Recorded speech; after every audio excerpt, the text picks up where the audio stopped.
Senhor Presidente, senhoras e senhores deputados, começo por cumprimentar a delegação aqui presente do Grupo de Trabalho, agradecer a vossa presença e os esclarecimentos que possam trazer esta Comissão Parlamentar.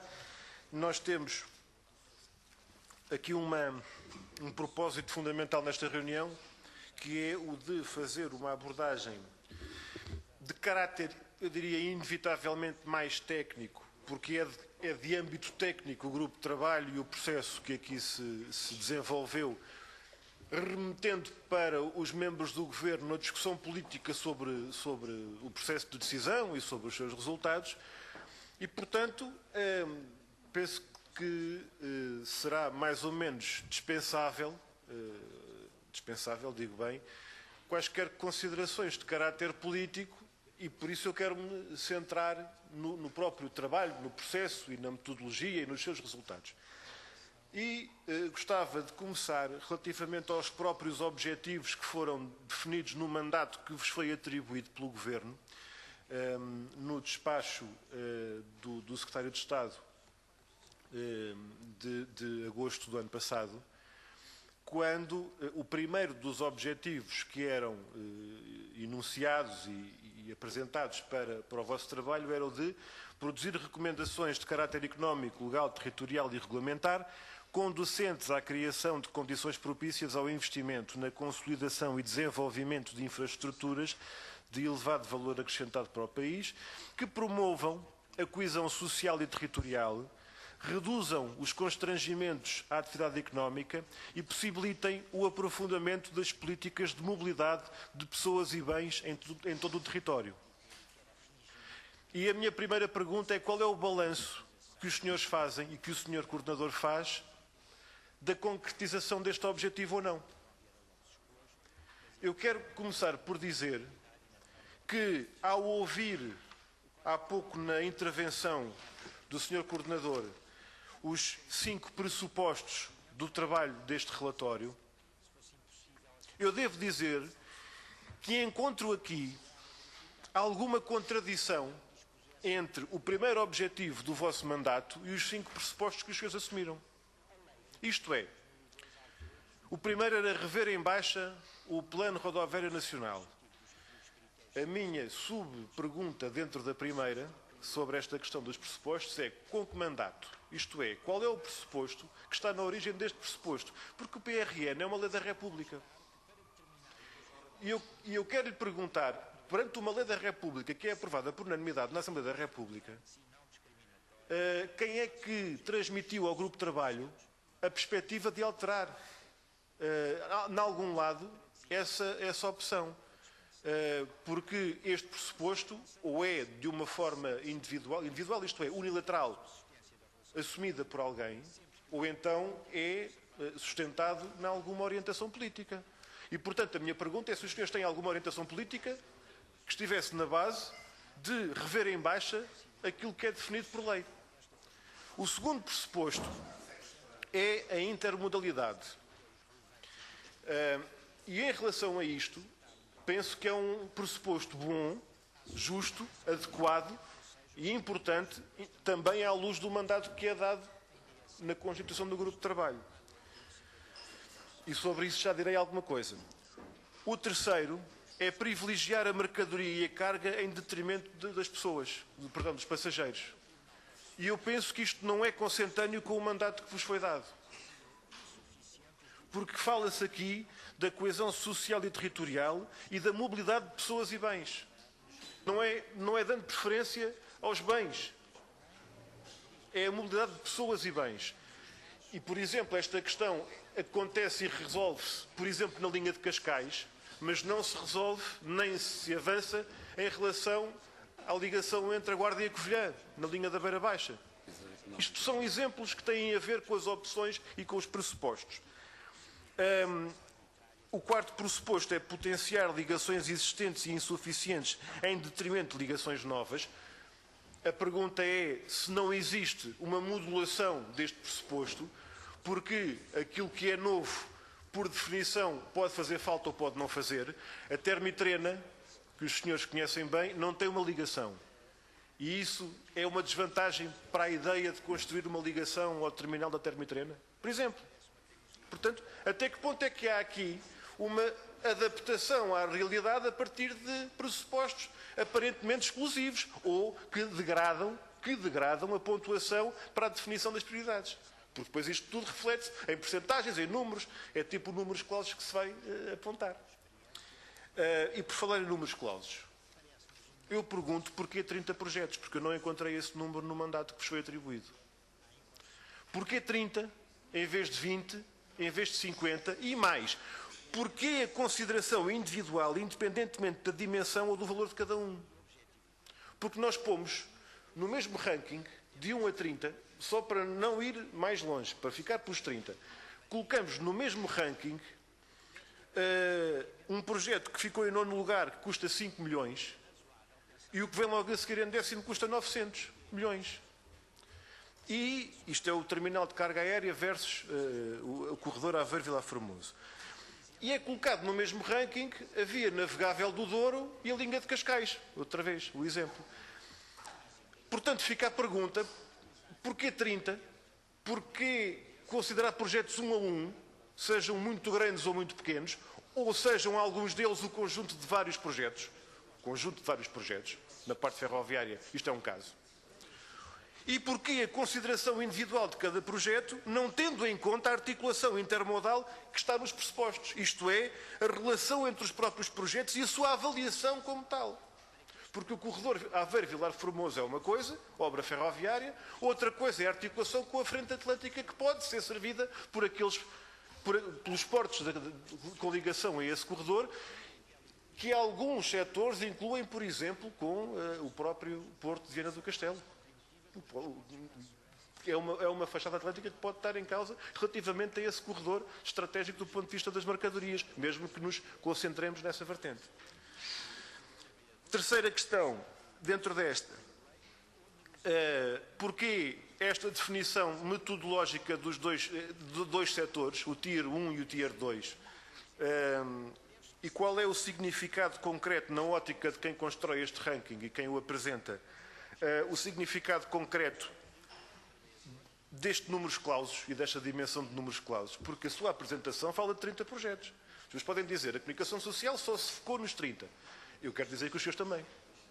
Na vossa apresentação, mencionam, inclusive nos ecrãs, as 30 prioridades. E eu pergunto, qual é o significado de determinados projetos que ficam fora destes 30? Por exemplo, a ligação Guarda-Covilhã, na linha da Beira Baixa. Eu penso que foi nesta sala, isto é curioso, vai para 10 anos atrás, esteve cá o ministro na altura, que era o Valente de Oliveira, que nos explicou de uma forma brilhante a importância da requalificação e modernização daquele troço pequenino, por causa do fecho da malha, do efeito de rede em relação à ferrovia e do que isto significava em termos de redundância de ligações ferroviárias, da própria segurança estratégica na ligação dos corredores. E 10 anos depois, a diferença é que na altura havia comboios e hoje não há, a passar por aquele troço. E está fora das 30 prioridades. E eu pergunto, qual é o significado? Não quer dizer nada? Quem diz 30 diz 50? Faça-me entender, Sr. Presidente. E a questão também, digamos assim, dos financiamentos. Financiamento privado e a importância que lhe é atribuída na definição de prioridades. Isto é, quando se define prioridades e rankings, está-se a contrapor aquilo que é fundamental, indispensável e estratégico com aquilo que, não sendo nada disto, tem alguém que paga no setor privado. E vem para aí acima. Nós tivemos uma reunião, do ponto de vista técnico, em que chegámos à conclusão que, se não houvesse o tal investidor privado que fizesse uma obra, e a discussão na altura era o terminal Deep Sea de Lisboa, nós colocámos a questão, do ponto de vista estratégico nacional, qual é a vossa consideração sobre a necessidade e a imperatividade desta obra. E a conclusão a que chegámos na reunião é que, para o trabalho que foi feito no âmbito deste grupo de trabalho, o terminal Deep Sea de Lisboa, seja lá onde for, em termos estratégicos para o setor a nível nacional e para o sistema portuário nacional, é uma coisa que vale na medida em que tenha um investidor privado interessado em realizar. Se não tiver essa existência de disponibilidade, de vontade, de interesse do investidor privado, isso cai logo por aí abaixo na escala de prioridades. E eu pergunto, então, mas é indispensável ou não é? Pelos vistos parece que não é. Pelos vistos parece que não é. E, portanto, aí a questão, o que é que a existência de interesse de algum privado influencia na definição daquilo que é prioritário para o país? Faço-me entender. Estas são questões que de tal forma são oponíveis e de tal forma são até mutuamente exclusivas, que acaba por ser o resultado do ranking que as pessoas apresentam. Por falar em projetos mutuamente exclusivos, eu perguntava qual é a fundamentação que não encontramos para a diferença entre os terminais que existem hoje em Lisboa versus um novo terminal Deep Sea, e que a opção recaiu sobre esse novo terminal Deep Sea, de águas profundas, dito mega terminal, etc. Mas como é que se chegou a essa conclusão? E para terminar, Sr. Presidente, aquilo que tem a ver com as questões do próprio relatório e da informação que lhe está subjacente. Na indicação do corredor Sines-Caia, que é a prioridade número 25, os senhores apresentam uma obra estimada em 1.000 milhões de euros, que inclui a construção de uma ligação nova, para além de Évora até a fronteira, também de Sines até Grândola, a diagonal. Mas, entretanto, eu fui ver o estudo da REFER, que está na base deste relatório, que foi fornecido pelo Governo, no âmbito deste processo, e o estudo da REFER exclui expressamente essa ligação nova.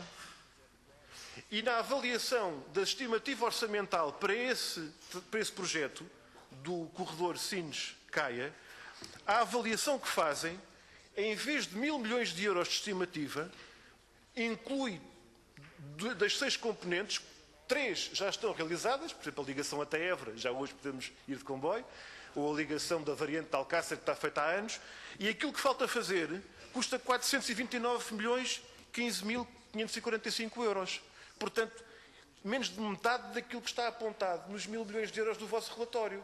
E, portanto, em relação a uma obra que não inclui uma construção de obra nova, que os senhores, na vossa própria avaliação, dizem que, se puder evitar, deve ser evitado.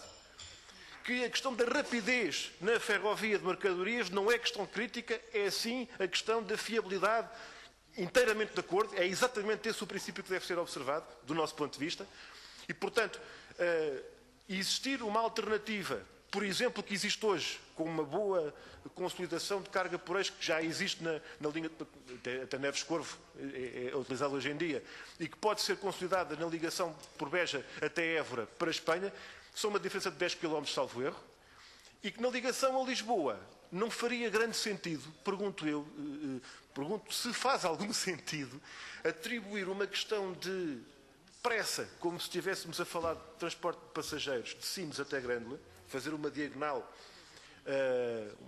vamos pela hipotenusa cheios de pressa para não vir pelos catetes das Ermidas do Sado, mas depois, chegando ao Poceirão, vai de volta até Vendas Novas, dá a volta ao Cartacho e vem pela linha do Norte, chegando a Lisboa. E, portanto, isto é um investimento muito pesado, que está contabilizado como necessário, quando a REFER diz o contrário. E a mesma coisa acontece em relação ao terminal de Alcântara, por exemplo, que surge no relatório como tendo um aumento de capacidade de 350 mil para 840 mil TEUs, quando, segundo o próprio Presidente do IMT, na reunião que tivemos, dissemos que não é bem assim, onde se lê 350 são 400 e onde se lê 840 lê 700. Portanto, há aqui algumas dificuldades que nós temos, do ponto de vista técnico, na apreciação, sem ofensa, na solidez da informação que surge, e em algumas contradições que existem do ponto de vista de inconsistências técnicas, que nos levantam grandes dúvidas para a apreciação política que depois temos que fazer e para a discussão política do pressuposto que aqui está. Eu peço desculpa estar-me a alongar, peço muita desculpa, não reparei no tempo que tinha. Tenho aqui uma dúvida do ponto de vista da segurança sobre as questões não infraestruturais, que é um problema que nos levantou as maiores preocupações, que se prende com o problema da situação da pilotagem, que os senhores defendem liberalização, concessões, licenças privadas e dos reboques. E eu pergunto qual é a perspectiva que os senhores colocam do ponto de vista da própria segurança operacional, quando se defende no vosso relatório, e com que argumentos, a liberalização da pilotagem, que é uma questão crítica do ponto de vista da segurança nacional, eu diria. E peço desculpa, fico por aqui. Muito obrigado. Senhor Presidente, eu, sem fazer aqui mais considerações para poupar tempo sobre a questão do consenso generalizado, diria apenas que se perguntasse a cada um de nós se gosta de arroz doce, se gosta de batatas, se gosta de maçãs, se gosta de laranjas, se gosta de bolachas, toda a gente provavelmente diria que sim a quase tudo, e depois fazia-se um menu que podia ser completamente diferente, consoante o chefe ou consoante a casa. Portanto, se uma listagem de 30 ou de 328 projetos, a maior parte deles tiver o apoio ou a consideração de uma grande parte das pessoas, isso não quer dizer nada. Não quer dizer nada. O problema está na metodologia. Está na metodologia do trabalho técnico e nas opções do ponto de vista político. E há aqui coisas diferentes no que diz respeito ao âmbito do contributo e da reflexão deste grupo de trabalho. E é importante que nos entendamos sobre isto. E eu quero dizer que, infelizmente, nesta reunião, nem sempre foi a coisa mais clara sobre o âmbito e a essência do contributo e da discussão que estamos a fazer. Porque eu recuso-me a aceitar que estejamos a fazer uma espécie de intraposta discussão política ou uma espécie de play-off da discussão política que há de sexta-feira. Não, isso não. Isto é uma discussão com quem se apresenta como a autoria do suporte técnico e de apoio técnico à decisão e ao processo de decisão. Mas eu quero dizer que uma coisa é o suporte técnico à decisão e aos processos de decisão, o que implica uma abordagem e uma consistência a esse nível, e o esclarecimento e a dissipação de quaisquer dúvidas ou reservas de caráter técnico que apareçam. Outra coisa é aquilo que já foi aqui referido como a auscultação à sociedade civil, o que implica uma abrangência e uma democraticidade na participação de outro caráter, de outro nível.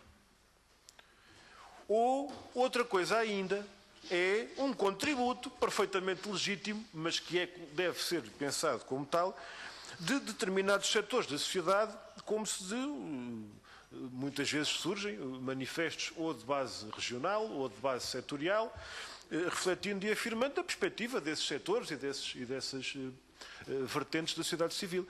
Podemos depois meter lá responsáveis de estruturas públicas ou não, mas eu quero começar por dizer ao Sr. Coordenador do Grupo de Trabalho que os senhores, até do ponto de vista institucional, representam uma parte daquilo que se considerará a sociedade civil. Portanto, eu não posso concordar que se diga que foi auscultada a sociedade civil. Não foi. Não foi. Foi auscultada uma parte dela. Uma parte. Com a sua opinião, com a exclusão das outras, neste momento. E há problemas sérios na solidez, até esta fase da discussão, foram já identificados, desde logo por nós, mas não só, problemas sérios do ponto de vista da solidez desta que se pretende de ferramenta de apoio à decisão política. Quer nas opções metodológicas altamente discutíveis, e eu não preciso ser técnico, eu estou a intervir enquanto deputado, mas identifiquei problemas técnicos neste documento. Identifiquei inconsistências técnicas, até erros factuais, números que não batem certo com aquilo que entretanto se vem a verificar. Informações no relatório que são contraditórias de forma frontal com a informação de base que está nos estudos, como é o caso daquilo que eu falei em relação a corredores ferroviários. E quando não há resposta a estas inconsistências técnicas, a estes erros factuais, ou a resposta é genérica e não permite esclarecer o que está a acontecer, então nós levantamos este problema de base à discussão. Se esta discussão não é política, é técnica, não temos que estar a fazer considerações genéricas de ordem política. Se é de ordem técnica, de facto, temos que esclarecer os problemas que aparecem e não foram esclarecidos. Até agora não foram. E, portanto, suscitadas estas questões, importa que sejam esclarecidas.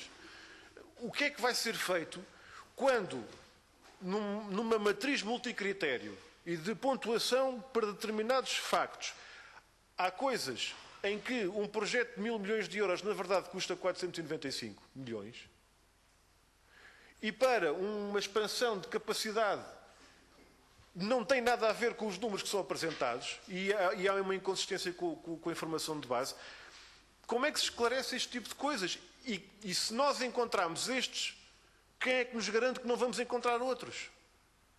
Este é um problema para a discussão no patamar em que nos encontramos. Porque depois, daqui para a frente, os desvios padrão podem permitir depois uma discussão que é exatamente o contrário daquilo que estamos a tratar.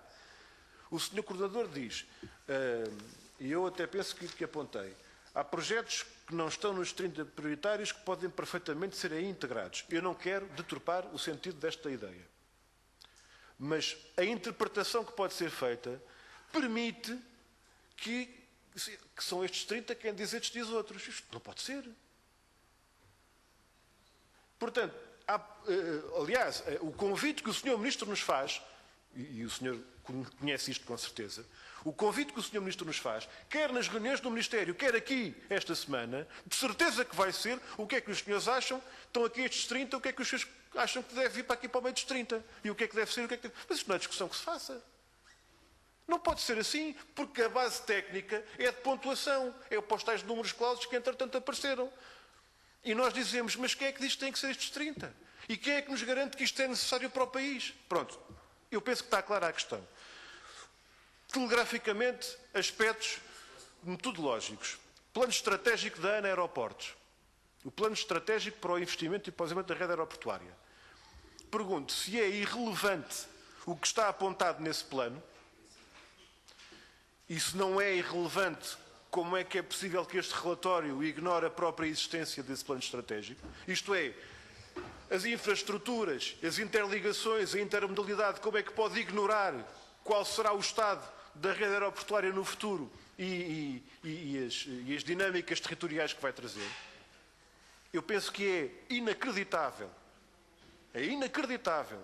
que o Governo dê mandato a um grupo de trabalho e esse grupo de trabalho não conheça porque o Governo não faculta o plano estratégico de aeroportos, tal como é inacreditável que os deputados peçam, como nós pedimos, para cá esse plano estratégico e o Governo não responde, não faculta essa informação à Assembleia e nos convida para uma discussão deste teor.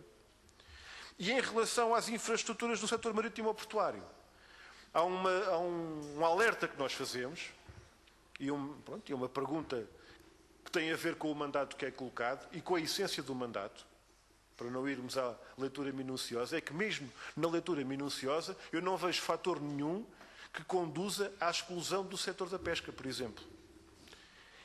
E mesmo que não se diga que há aqui uma infraestrutura prioritária, que é o Porto de Pesca de Lisboa, que é coisa que não existe, espantosamente em Portugal, a capital não tem um porto de pesca, o estuário do Tejo não tem um porto de pesca, e os senhores dizem, não vamos agora tratar disso. Mas como é que a estratégia de desenvolvimento do setor nesta região ignora se há ou não há porto de pesca? O que é que isso coloca do ponto de vista dos entraves? Os projetos para Leixões, um deles tem implicações em relação ao porto de pesca, tem implicações em relação à área. Como é que se ignora o setor da pesca quando se fala de setor produtivo, quando se fala da balança externa, das importações e exportações? Como é que se pode ignorar? Ou foi por mandato ou foi por opção. E como é que se pode ignorar constrangimentos não infraestruturais que não aparecem no relatório e que são o pão que o diabo amassou para setores, do ponto de vista do transporte e da logística, completamente dramáticos, como é o caso das questões dos combustíveis, das questões do financiamento e das questões das portagens. Porque pode ser muito fácil e muito rápido identificar problemas para quem os sente em relação aos salários porque são demasiado altos. Eu penso que não é esse o problema do nosso país, não é os salários demasiado altos, porque na prática é aí que isso vai dar. Na prática, em regimes laborais, isto vai dar aos salários. Mas quando há aspectos dramáticos para o setor do transporte, como é a questão dos combustíveis, como é a questão das portagens que representam 10% do frete rodoviário e como é a questão do financiamento à atividade, estas questões não aparecem e aparecem as outras. E, portanto, há aqui do ponto de vista técnico e do ponto de vista estratégico, opções que eu não conseguia até agora descortinar. Muito obrigado.